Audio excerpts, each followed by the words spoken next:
오늘은 마태복음 24장 23절에서 28절 말씀에 근거해서 우리 함께 따라하겠습니다. 속지 않도록 주의하라. 네, 이러한 제목으로 하나님 말씀 증거하도록 하겠습니다. 네, 요즘 장안의 화제가 되고 있는 프로가 있습니다. 온라인 방송 채널 넷플릭스에서 방영하고 있는 나는 신이다, 나는 신이다라는 다큐멘터리인데 보신 분 계시나요? 아무도 안 보셨나요? 참고로 넷플릭스는 월 1만 원 정도의 구독료를 내면 TV나 스마트폰에서 무제한으로 거기에 올라와 있는 콘텐츠를 시청할 수가 있는 플랫폼입니다. 최근에 송혜교 씨가 복귀한 더 글로리라는 드라마도 이 넷플릭스에서 투자하고 제작한 그러한 작품이에요. 이처럼 그 넷플릭스의 인기 순위 탑 10이 늘 이렇게 나오거든요. 그래서 그 인기 순위에는 늘 드라마나 영화나 혹은 TV 예능 프로그램이 차지하고 있었는데 이번에 다큐멘터리 나는 신이다가 1위를 찍었습니다. 자, 그만큼 엄청난 파급력을 지니고 있다는 뜻이겠죠. 이 제목처럼 나는 신이다 이 다큐멘터리는 한국의 이단 사이비 종교를 다루고 있습니다. 여러분 그거 아세요? 한국에서 자신을 하나님으로, 자신을 재림주로 주장하는 사람들이 몇 명 정도 될까요? 과거, 현재까지 해서 무려 100명 가까이가 된다고 합니다. 심각하죠? 네. 우리 7살 체리도 심각성을 인지하고 있을 정도이니 우리가 경각심을 가져야 되죠. 나는 신이다는 총 8부작으로 제작이 되었는데 JMS 교주 정명석, 아가동산 김기순, 만민중앙교회 이재록, 그리고 1987년에 있었던 5대양 집단 자살 사건을 다루고 있습니다. 매우 선정적이고 적나라한 내용을 과감 없이 다루고 있기 때문에 18세 미만 우리 친구들은 보면 안 돼요. 아직 찾아보면 안 됩니다. 사실 이러한 이단 사이비의 실체를 폭로하는 그런 프로가 그간 없었던 게 아니에요. 여러분 기억나시나요? MBC PD수첩이나 SBS 그것이 알고 싶다 같은 지상파 그 시사 고발 프로에서도 적지 않게 다뤘던 주제입니다. 그렇다면 이번 다큐멘터리 나는 신이다가 갖는 의미가 뭘까요? 제가 느낀 건 두 가지예요. 먼저 이단 사이비 종교의 폐해가 여전히 진행 중이며 갈수록 교묘하게 진화하고 있다는 겁니다. 현재 국내 개신교 인구를 최근에 나온 통계를 보면 한 770만 정도로 보고 있는데 거기에서 200만 가까이가 교회를 출석하지 않는 가난한 신자, 그리고 거기에서 100만 가까이가 또한 이단 사이비에 빠진 사람들입니다. 인구조사에서는 자신의 종교를 개신교라고 적는데 사실은 정통교회에 출석하는 것이 아니라 이단교회에 출석하고 있는 거죠. 100만 명이라니. 광주시의 인구가 145만인데 3분의 2 가까이가 이단 사이비 종교에 빠져 있다는 겁니다. 결코 적은 숫자가 아니죠. 더 큰 위기감은 뭐냐면 우리 개신교 인구는 점점 줄어들고 있는 반면 어떻습니까? 이단 사이비 종교는 갈수록 늘어나고 있다는 거예요. 다음으로 이단 사이비 세력이 우리 사회 전반에 깊숙하게 독버섯처럼 암처럼 퍼져 있다는 겁니다. 실제로 그 JMS 교주 정명석 씨가 해외로 도피한 후에 인터폴, 국제경찰 인터폴의 적색 수배를 피할 수 있었던 이유가 뭡니까? 검찰과 국정원에 JMS 신도가 있었기 때문에 그들에게 미리 정보를 받고 대응을 했기 때문에 사실상 법 위에 군림할 수가 있었던 거죠. 이뿐 아니에요. 이단 사이비 종교는 대학, 군대, 병원, 언론, 방송국, 연예계, 정치권까지 우리 사회에 영향력을 미치는 대부분의 자리에 이미 포진해 있기 때문에 마음만 먹으면 사회 안전망까지 뒤흔들 수가 있는 거예요. 예전에도 MBC PD수첩에서 만민중앙교 이재롱 목사의 그런 비리에 대해서 폭로했을 때 어떻습니까? 그 신도들이 다 방송국을 쳐들어가 가지고 방송 사고가 났잖아요. 방송을 하지 못하는. 사회적인 사회 안전망까지 흔드는 그런 폐해를 심각하게 보여준다는 겁니다. 이처럼 이단 사이비 종교 해악은 종교를 넘어서 우리 사회 전반에 침투하고 있는데 우리 교회와 그리스도인의 문제의식은 여러분 어떤 것 같습니까? 그리 심각하게 느끼지를 않는 것 같아요. 뼈아픈 지적이지만 이런 미온적이고 무관심한 태도가 이단 사이비 종교를 발흥하게 하는 미천이 되는 겁니다. 원인이 되는 겁니다. 이제라도 교회는 이 같은 위기를 엄중하게 받아들이며 복음의 진리를 수호하는 비장함으로 서야 할 때인 것이죠. 오늘 말씀의 주제는 미혹의 영을 분별하라. 미혹의 영을 분별하라입니다. 하나님의 영인 성령은 우리를 진리 대신 예수님께로 인도하지만 사탄에게 속한 미혹의 영은 어떻습니까? 반대로 멸망으로 사람들을 이끌고 갑니다. 오늘 말씀을 통해 눈에 보이지 않는 그 악한 영들의 실체를 분별하고 생명의 복음으로 다시 무장하는 주님의 군사로 서기를 축복합니다. 속지 않도록 주의하라. 첫 번째는 미혹의 영입니다.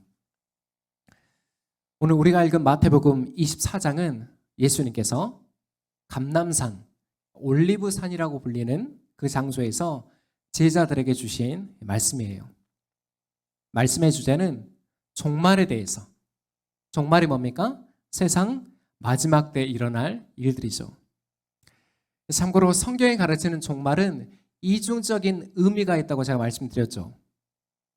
넓은 의미로 예수님의 초림부터 재림 사이의 전 기간이 넓은 의미의 종말이고 좁은 의미로는 예수님의 재림이 임박한 기간이 종말입니다. 이 이중적인 개념을 갖고 있다는 것을 우리가 기억해야 됩니다. 그런데 적지 않은 성도들이 종말을 후자의 의미로만 생각하는데 예수님이 곧 오시는 그런 임박한 시점을 종말로 생각하는데 그렇지가 않아요. 자, 종말의 이 이중적인 개념을 우리가 인지한다면 지금 우리가 살고 있는 시대가 어떻습니까? 종말의 시대를 우리가 마지막 때를 살고 있는 거예요. 오늘 예수님께서 제자들에게 주신 이 종말의 말씀도 동일하게 이중적인 의미를 갖고 있습니다. 1차적으로는 이제 예수님께서 사역을 하시고 한 40년 후에 AD 70년에 예루살렘이 이스라엘이 완전히 로마의 침략을 받고 멸망하게 됩니다. 예루살렘의 성전도 완전히 다 폐허가 돼버리고 맙니다. 그래서 1차적으로는 그 예루살렘 성전이 무너지는 그 시점을 가리키는 것이고 2차적으로 가리키는 것이 바로 우리 주님이 재림하는 마지막 때입니다. 우리 마태복음 24장 4절에서 5절 말씀 함께 읽겠습니다. 시작. 예수께서 그들에게 말씀하셨다. 누구에게도 속지 않도록 조심하여라. 많은 사람이 내 이름으로 와서 말하기를 내가 그리스도이다 하면서 많은 사람을 속일 것이다. 아멘. 3절에 보면 제자들이 예수님께 묻습니다. 주님께서 다시 오시는 때와 세상 끝날에는 어떤 징조가 있겠습니까? 우리에게 말씀해 주십시오. 이처럼 종말의 징조를 묻는 제자들에게 예수님께서 가장 먼저 언급한 말씀이 뭐예요? 누구에게도 속지 않도록 주의하라는 겁니다. 이를 개역개정 성경에서는 오늘 우리가 읽은 세번역 말고 예전에 개역개정 성경에서는 너희가 사람의 미혹을 받지 않도록 주의하라 이렇게 번역을 했습니다. 여러분 미혹이라는 단어의 뜻이 뭐죠? 무엇에 홀려서 정신을 차리지 못하게 만드는 것이 미혹이에요. 그러면 이 사람들을 미혹하게 만드는 내용이 뭡니까? 내가 예수다, 내가 그리스도다, 자신을 메시아로 속이는 겁니다. 자, 앞서 말한 나는 신이다에서 나온 이단 사이비 세력들, JMS나 아가동산이나 만민중앙교회나 이러한 세력들은 이미 그 세력이 약해진 사실상 지는 해이고 현재 가장 왕성하게 활동하는 그런 집단은 따로 있는데, 그럼 메모를 좀 하시면서 말씀을 들어주시면 좋겠습니다. 크게 세 가지 종파인데 구원파, 하나님의 교회, 신천지 세력입니다. 먼저 이 구원파는 본인들이 지은 이름이 아니라 한국교회가 붙여준 명칭입니다. 왜 구원파냐면 유독 구원론을 강조하기 때문이에요. 유독 그 구원의 문제에 집착하기 때문입니다. 물론 구원론뿐 아니라 창조론이나 종말론 등 다른 성경 해석에서도 현저한 이단성을 갖고 있어요. 구원파는 현재 기독교 복음 침례회, 생명의 말씀 선교회, 기쁜 소식 선교회 이렇게 세 개 교단으로 활동하고 있는데 모두가 다 한 뿌리에서 나왔어요. 영국에서 온 딕 욕이라는 사람이 있는데 거기 밑에서 유병언이나 박옥수나 그런 사람들이 성경 공부를 받은 거예요. 제자들이에요. 그래서 나중에 이제 분열을 해서 지금 세 개 교단으로 운영이 되고 있는 겁니다. 광주에도 어떻습니까? 그 매곡동에 가면 고려고등학교 그 뒤편에 대한예수교 침례 광주교회라고 예배당에 있고 사택, 교육관 등 그 독립적으로 매우 큰 부지에, 적어도 몇천 평 되거든요. 그 부지에 자리를 잡고 있어요. 그래서 주일날 그쪽으로 가면 완전히 교통이 마비돼 가지고 한동안 정체를 겪습니다. 최근에 제가 카톡을 보다 깜짝 놀랐습니다. 요즘 그 카톡 화면 상단에 그 업데이트 친구라고 알려줍니다. 업데이트가 뭐냐면 프로필 사진을 바꾸거나 상태 메시지를 바꾸면 그 카톡 상단에서 친구가 이렇게 프로필 변경해 있습니다라고 알려주는 거예요. 저와 신학교에서 공부했던 한 남자 집사님이 계시는데 태권도 도장도 이렇게 운영하시고 아주 신실한 분이세요. 근데 그분 그 업데이트된 프로필에 구원파 집회 포스터가 떠 있는 거예요. 제가 눌러서 자세히 확인해 보니 역시나 구원파 집회가 맞았습니다. 이 얼굴을 본 지가 벌써 이제 10년이 넘었거든요. 안타깝게도 그 사이에 구원파의 미혹이 되어서 온 가족이 열심히 활동을 하고 있더라고요. 너무 안타까웠습니다. 지금 연락을 해야 되나 말아야 되나 제가 좀 갈등하고 있는 상황이거든요. 여러분, 구원파의 핵심 교리가 뭐냐면 구원파는 깨달음을 통해서 구원을 얻는 거예요. 구원파가 뭐라고 얘기해요? 당신은 구원받았습니까? 언제 구원받았습니까? 몇 년, 몇 월, 며칠에 구원받았습니까? 집요하게 묻잖아요. 자, 우리 정통 개신교회 구원가는 어떻습니까? 우리는 구원을 어떻게 받아요? 회개와 믿음, 곧 회심을 통해서 구원에 이르고 이후에도 어떻습니까? 예수 그리스도를 닮아가는 거룩한 삶, 예수 그리스도의 장성한 분량에 이르는 그 신앙이 목적인 거죠. 하지만 구원파는 이미 구원받은 사람은 회개할 필요가 없다며 회개의 필요성을 부인합니다.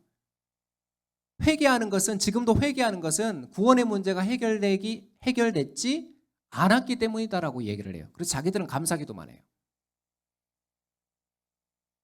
또한 자신들의 교회에 들어와야만 구원을 받는다는 폐쇄성, 그리고 시한부 종말론을 여전히 설파하고 있습니다. 네, 다음 두 번째는 하나님의 교회입니다. 정식 명칭은 하나님의 교회 세계복음 선교협회. 이곳은 1964년에 안상홍이라는 교주가 설립을 했고 지금은 죽었습니다. 그래서 초기에 안상홍 증인회라는 명칭으로 활동을 했습니다.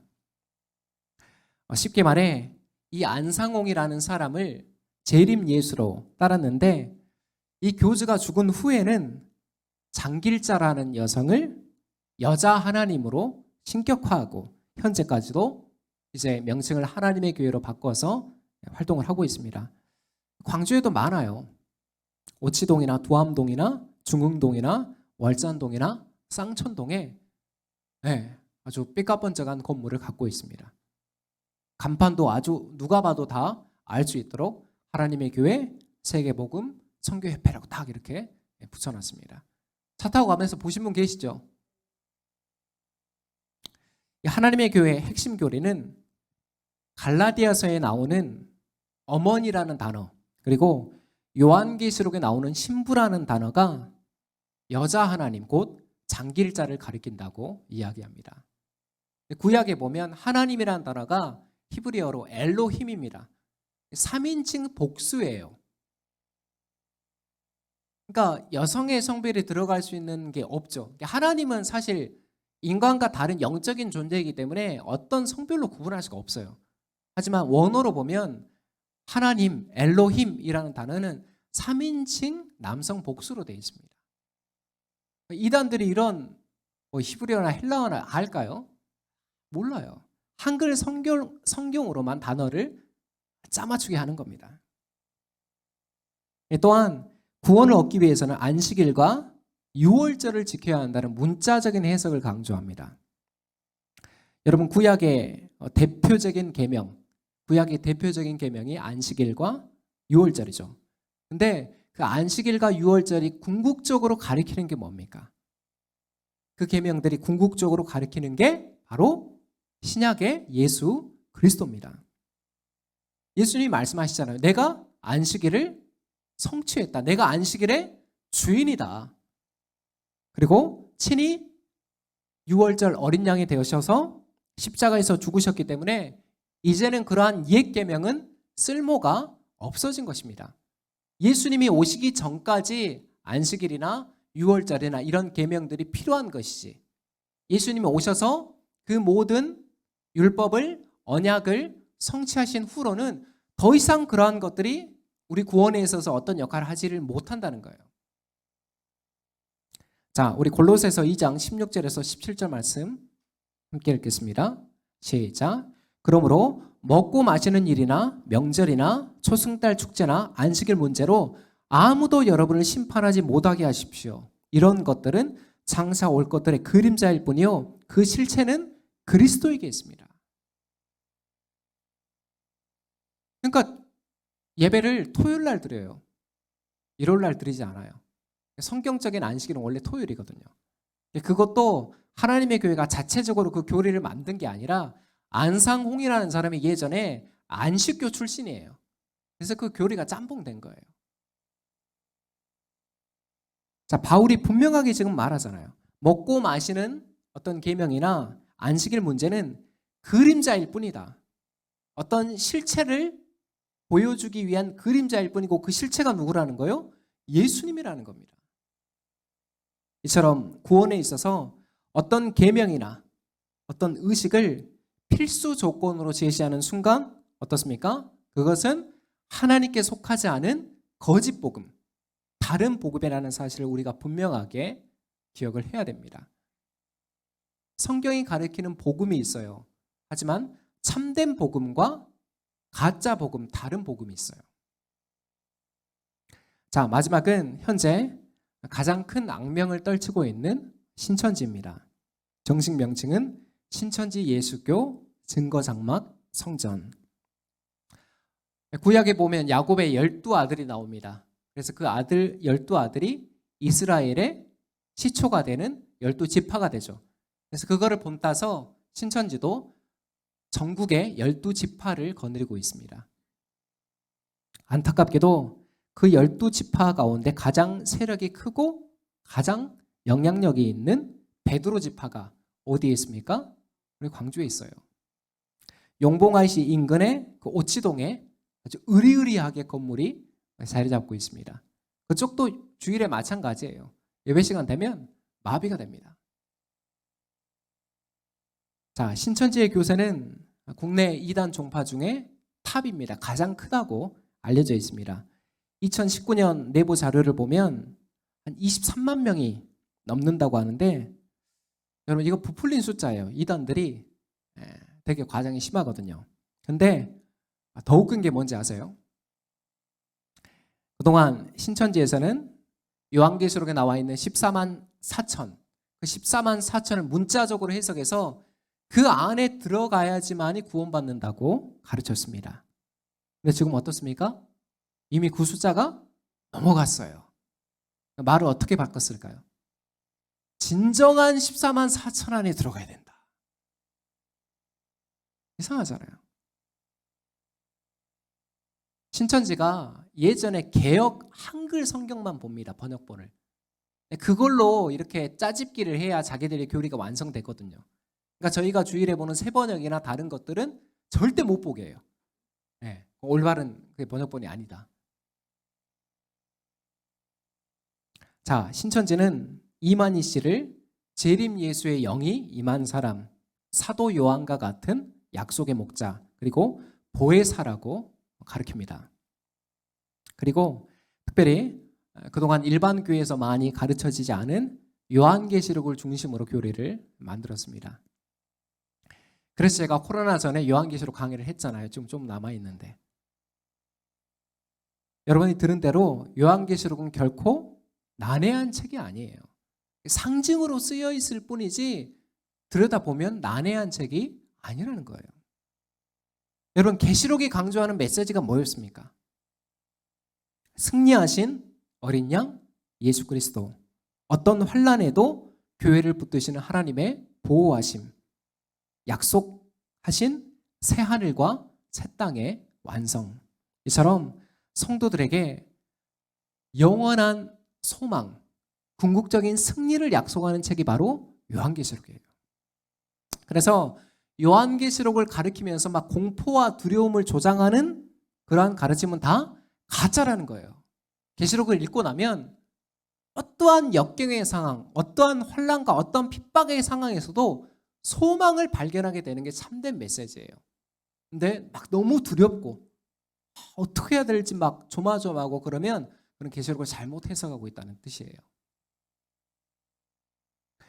자, 시간상 이단들의 교리 비판은 제가 여기까지 하도록 하고요. 더 자세한 내용은 다음 주에 이단 백서라는 아주 전문 서적이 나왔거든요. 그래서 제가 예배당 뒤편에 그 책을 비치할 예정이니 관심 있는 분들은 대여해서 추가로 공부하시면 좋겠습니다.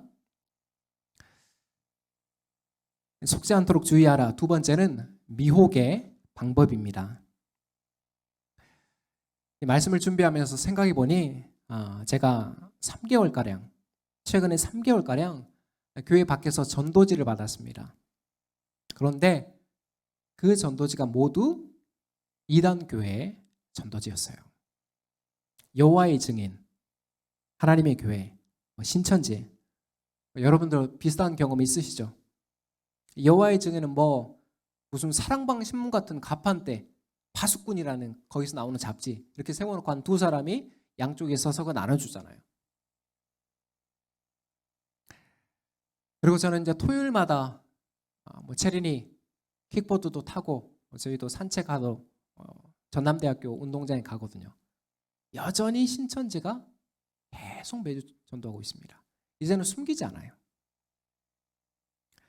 이처럼 이단 사이비 종교는 매일같이 밤낮 가리지 않고 적극적인 포교 활동을 벌이는데 대체 정통교회인 우리는 뭘 하고 있는 거죠? 우리는 뭘 하고 있습니까? 여러분 오해하지 말고 들으세요.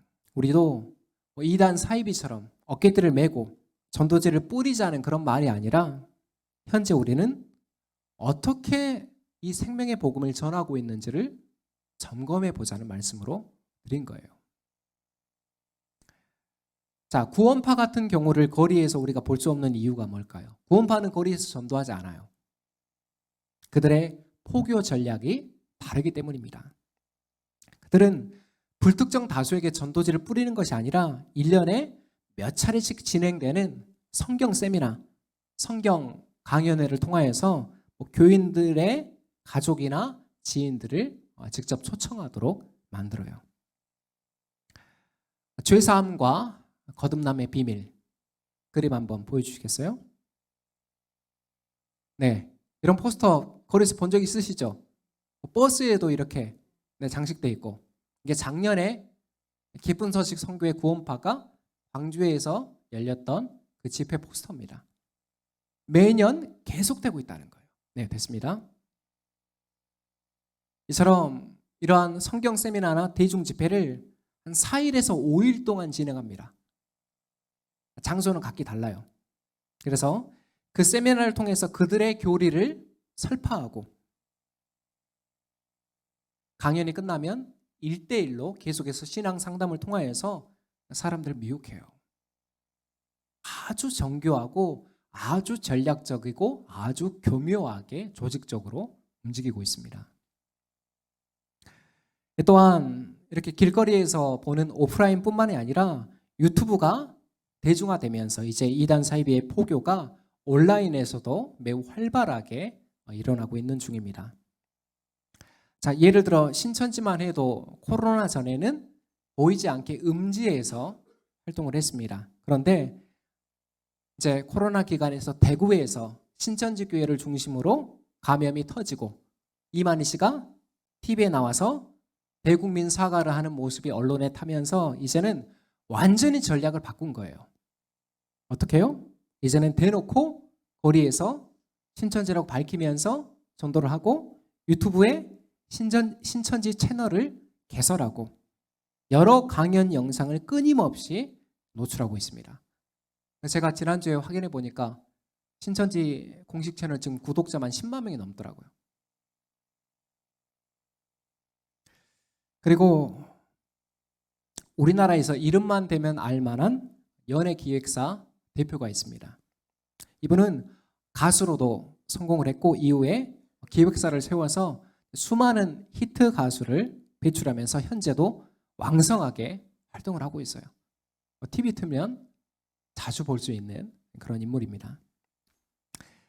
그런데 몇 년 전부터 이 사람이 자신이 기독교 신앙에 입문했다고 하면서 방송에서 그렇게 공견하게 말도 하고 관련된 책도 쓰고 지금은 가끔씩 강연을 하고 있어요. 자기가 직접 성경 강연을 하고 있어요. 그 사람이 1분 1초를 쪼개서 사는 사람이거든요.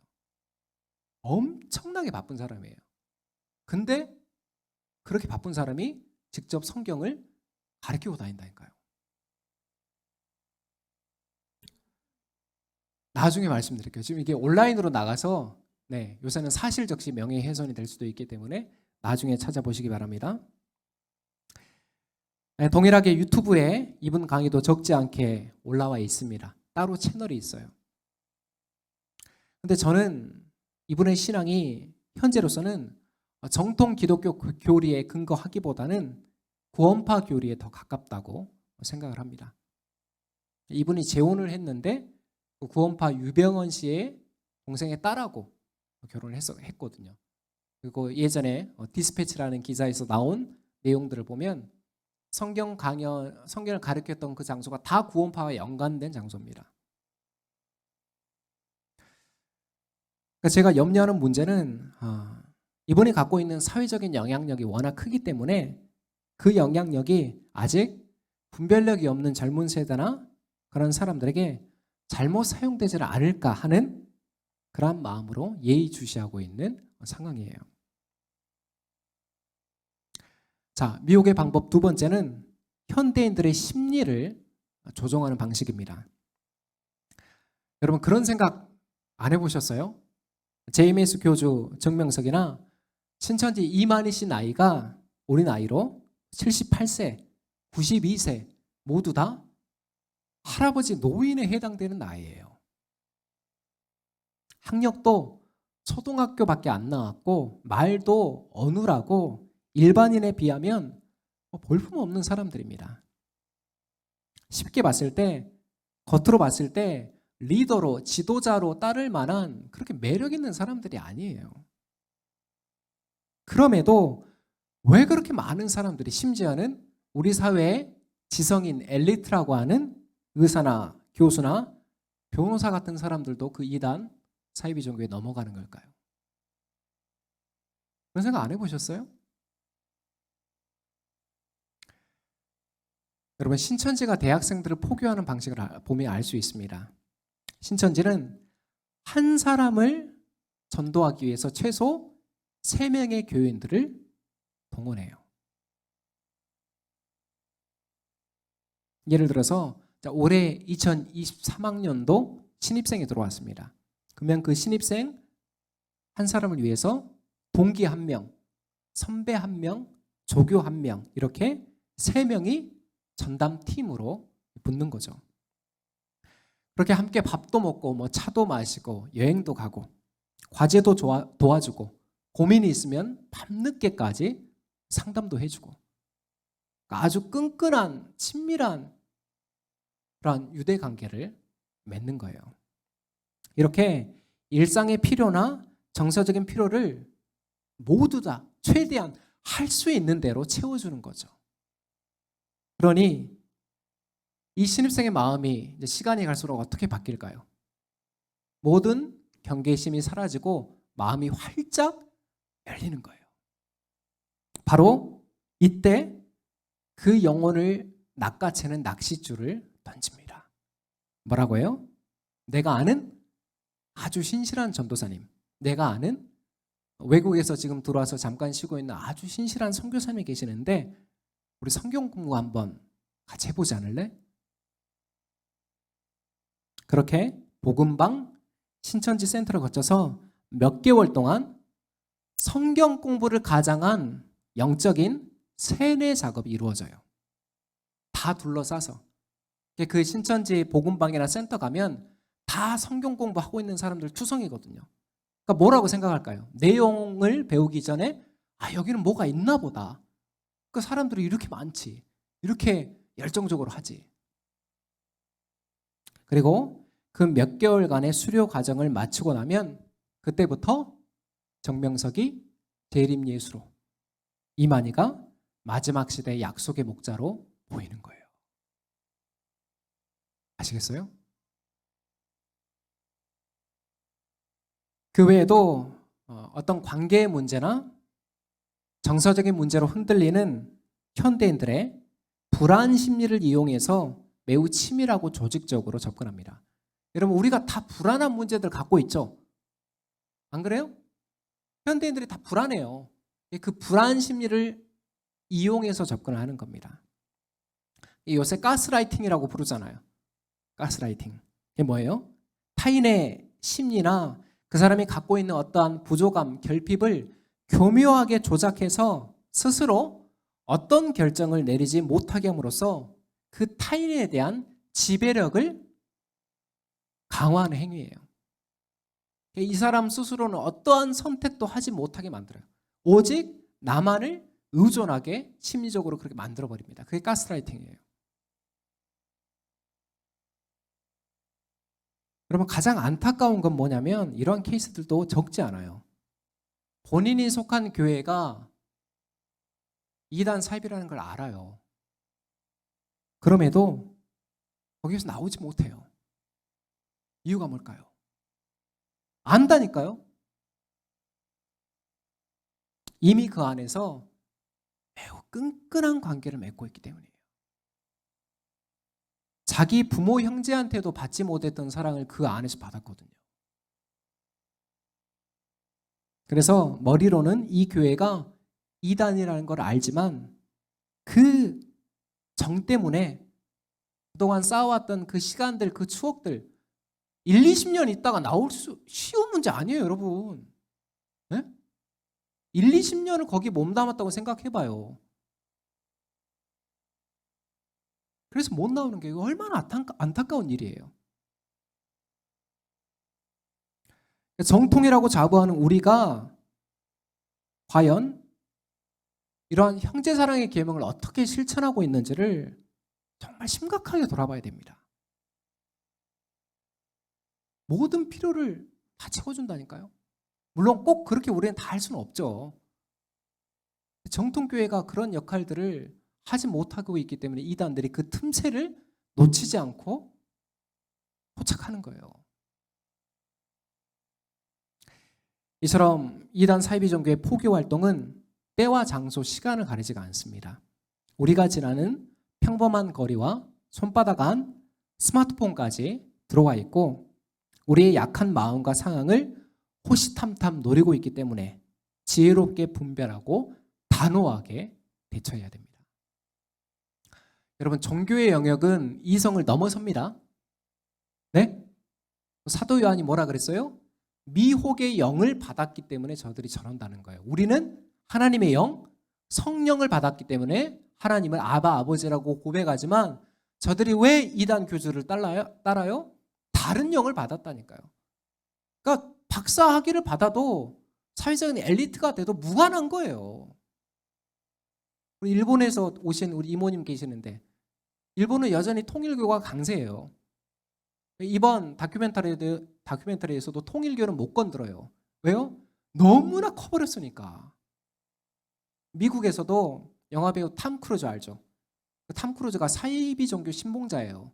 사이언톨로지라고 SF 작가가 만든 종교가 있는데 거기도 미국에서 엄청난 영향력을 행사합니다. 이렇게 비슷하게 다큐멘터리를 만들었는데 그 교단에서 고소를 해가지고 다큐멘터리가 내려왔어요. 분별하고 단호하게 대처해야 하기 위해서는 마지막으로 우리에게 필요한 게 뭡니까? 속지 않도록 주의하라. 마지막은 바른 복음에 천착하라입니다. 우리 교회 근처 이 신세계백화점 1층에 가면 루비통이나 구찌나 페레가모나 각종 명품관들이 즐비합니다. 그런데 이 명품에도 여러분 C급, B급, A급, S급 등급별로 짝퉁이 있다는 거 아세요? 어떤 외국 기자가 한국 길거리에서 보이는 명품 가방의 대부분이 짝퉁이라고 그렇게 얘기했던 기사가 있었습니다. 한 브랜드만 해도 루비통만 해도 어떻습니까? 짝퉁이 수백 가지가 됩니다. 홍콩에서 만들기도 하고 어디 중국에서 만들기도 하고 말레이시아에서 만들기도 하고 다 조금씩 달라요. 근데 그 많은 걸 우리가 어떻게 구별할 수가 있을까요? 일일이 그 수많은 짝퉁의 차이점을 다 공부해야 될까요? 그럴 시간과 여유가 우리에게 있습니까? 없어요. 방법은 의외로 간단합니다. 뭐냐면 진품 가방, 정품 가방의 특징만 잘 기억해도 돼요. 매장에서 직접 발급한 보증서가 있는지, 그리고 박음질이 조잡하지 않고 정교하게 잘 되어 있는지, 가죽의 품질이 보들보들하고 광택이 인위적이며 과하지 않은지, 이런 체크리스트를 통해서 분명한 차이점을 알고 들여다보면 무엇이 정품이고 무엇이 짝퉁인지를 어렵지 않게 분간할 수 있어요. 아무리 겉으로 정교하게 만들어도 진짜 가죽을 쓸 수가 있습니까? 짝퉁이? 그러면 단가가 정품하고 똑같아지는데 그럴 수가 없다는 거예요. 아무리 교묘하게 흉내내도 짝퉁은 짝퉁이라는 거예요. 뭘 말씀드리고 싶냐면 이런 수백 가지의 이단 사이비를 우리가 분별하기 위해서는 핵심 교리는 우리가 어느 정도 좀 공부해야 될 필요가 있죠. 하지만 가장 중요한 거는 우리가 믿는 복음에 천착해야 된다는 말입니다. 여러분, 천착이 뭐예요? 어떤 내용에 대해서 따지고 파고들어서 연구하는 태도입니다. 아주 집요하게. 예수님과 사도들이 전한 복음, 그리고 기독교 역사 2000년이 쌓아온 영광스러운 그 신학의 유산들이 있습니다. 여러분, 기독교의 핵심 교리들이 뭐 때문에 세워졌는지 아세요? 이단들과의 논쟁을 통해서 기독교의 정통 교리가 다 수립이 됐습니다.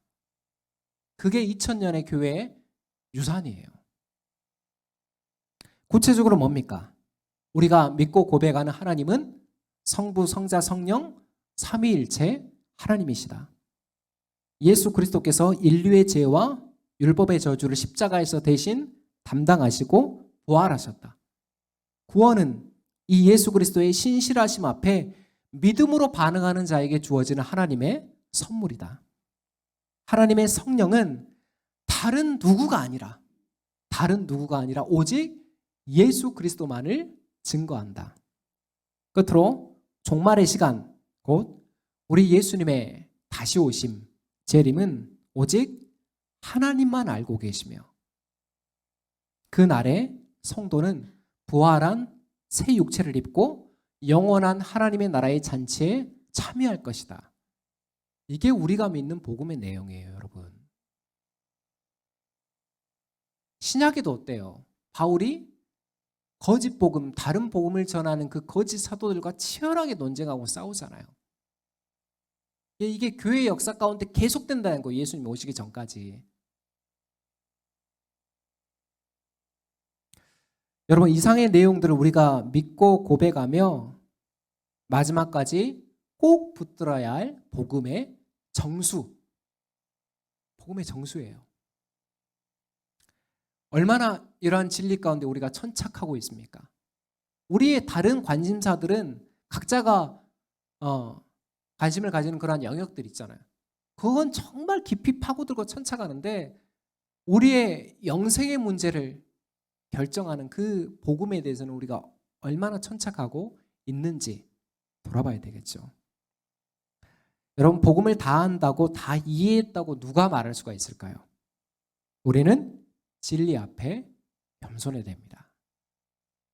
바울이 그랬잖아요.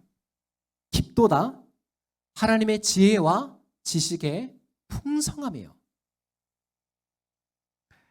다메섹에서 그 부활하신 예수님을 만나고 평생토록 그 주님을 따랐지만 바울은 감히 단 한 번도 복음을 정복했다고 말한 적이 없습니다.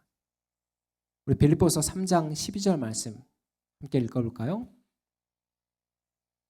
시작. 내가 이미 얻었다 함도 아니요 온전히 이루었다 함도 아니라 오직 내가 그리스도 예수께 잡힌 바 된 그것을 잡으려고 달려가노라. 아멘. 바울이 하나님의 복음에 천착할 수 있었던 이유는요, 그의 믿음이 완성을 향해 나아가는 미완이라는 분명한 인식이 있었기 때문이에요. 완성을 향해 나아가는 미완이라는 인식이 있었다니까요. 여보, 우리도 마찬가지예요. 그리스도가 여기 있다. 메시아가 저기 있다. 거짓 그리스도와 거짓 예언자들이 예수님 뭐라고 말씀하십니까? 할 수만 있으면 선택받은 사람들까지도 홀리게 할 수 있다는 이 마지막 때 말세에 여러분, 누구에게도 우리가 속지 않은 비결은 단 하나, 오직 바른 복음에 천착하는 일입니다. 온 세상 위하여 나 복음 전하리 만 백성 모두 나와서 주 말씀 들으라 죄 중에 빠져서 헤매는 자들아 주님의 음성 다 듣고 너 구원 받아라 전하고 기도해 매일 증인 되리라 세상 모든 사람 다 듣고 그 사랑 알도록. 사랑하는 팔로 가족 여러분, 또한 복음에 천착한 삶이란 단순히 무엇이 참 복음이고 무엇이 거짓 복음인지를 분별하는 방어적인 태도로만 그치지 않습니다. 심폐소생술을 배운 사람이 심장 박동이 멈춰서 쓰러져 죽어가는 사람을 어떻게 그냥 보고만 있어요? 네? 살려야 되잖아요. 마찬가지로 죄와 사망의 지배를 받고 있는 우리 주변에 찾는 이들에게 생명의 복음을 전하는 그 선한 열심, 거룩한 절박함이야말로 진정 우리가 바른 복음에 천착하고 있다는 증거예요. 진리의 뿌리 내린 그러한 영적인 분별력과 함께 복음 전도의 열정으로 다시금 나아가기를 결단하는 우리 팔로 공동체가 되기를 소망합니다. 말씀을 맺습니다. 오늘은 마태복음 24장 23절에서 28절의 근거에서 속지 않도록 주의하라 라는 제목으로 말씀의 교훈을 받았습니다. 어제 제가 세종시를 다녀와서 새벽까지 설교를 준비하면서 여러 번 마음에 눌림이 있었어요. 다름 아니라 그토록 많은 사람들이, 특별히 젊은이들이 그 이단 사이비로 빠지는 동안 나는 대체 뭘 하고 있었나? 이러한 뼈아픈 질문 앞에 목회자로서 부끄럽지만 제가 확신 있게 대답할 자신이 없었기 때문입니다. 오늘 설교의 결론을 그저 이단 사이비의 폐해를 알리고 예방하는 차원으로 마무리 짓지 못한 이유도 바로 그러한 짓눌린 마음 때문이에요. 지금 말씀을 듣는 여러분 가운데 저와 같은 그런 마음을 느끼는 분들이 계시다면 절대 가볍게 여기지 마시고 충분히 아파하고 회개하며 주님의 긍휼을 구하며 나아가시기를 권면드립니다.